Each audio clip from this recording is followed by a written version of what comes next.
Well, good morning, Cory.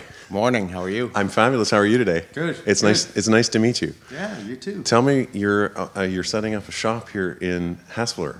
Yeah. What's the story? What's your business going to be? My wife is setting up a business called OMV Tasting Room. Okay. It's gourmet olive oil and vinegar, right in the main corner of Hespeler Village. And I mistook that olive oil for ice wine. Yeah, yeah. So it looks pretty good. So why did you decide to settle and put a business right here?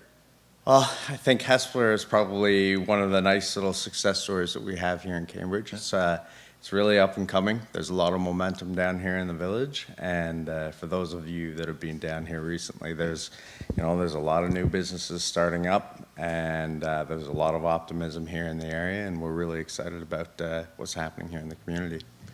As a business owner here, you probably have expectations of partnership with your municipal government. Mm-hmm. Tell me what your hopes and dreams are for the partnership with the city going forward. What are the things that you would like the city, that you know the city has kind of control over or ability to make happen? Yeah. What are the top 3 things on your wish list? I'd like them to embrace creativity, customer service, and a little bit of entrepreneurialism. I think those are some of the things that we can all do a lot of improvement with, especially in the public sector.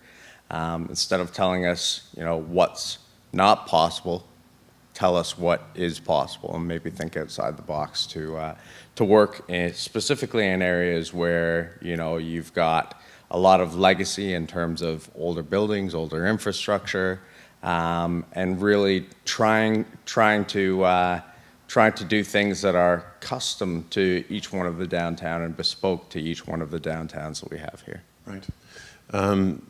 Where do you see the river playing in this? You're very close. Yeah.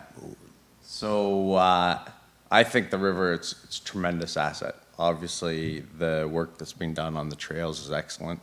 I think partnering with authorities like the Grand River Conservation Authority and really acting as an advocate for private sector development along the river will be key in terms of unlocking an asset that's essentially being blocked off from us here in Hespeler for quite some time. Right, so that's probably the number one issue then, is trying to use that number one asset as well as possible. Yeah, and actually I'd argue now that, the river, yes, it is an important asset, but I'd say probably the number one asset that Hespeler has for it right now is 401 access. Mm-hmm. 401 access is probably the biggest reason why people are choosing to locate here rather than closer to Kitchener-Waterloo or even going south a little bit farther. So that applies residentially as well as for business. Exactly it. Okay, I understand also that there is a street rebuild coming next year. Yes. How are you feeling about that? So myself as a long-term building owner, I'm excited about it. Yes. Extremely excited about it. My wife as a business owner, especially a new business, is very nervous with respect to how that upgrade will be implemented. Right.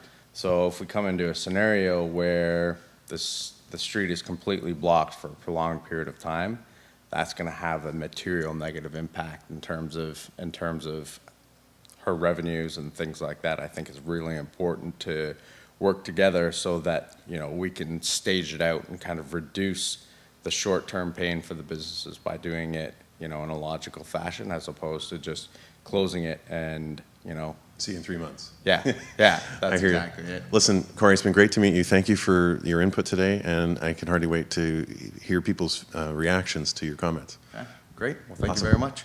Okay.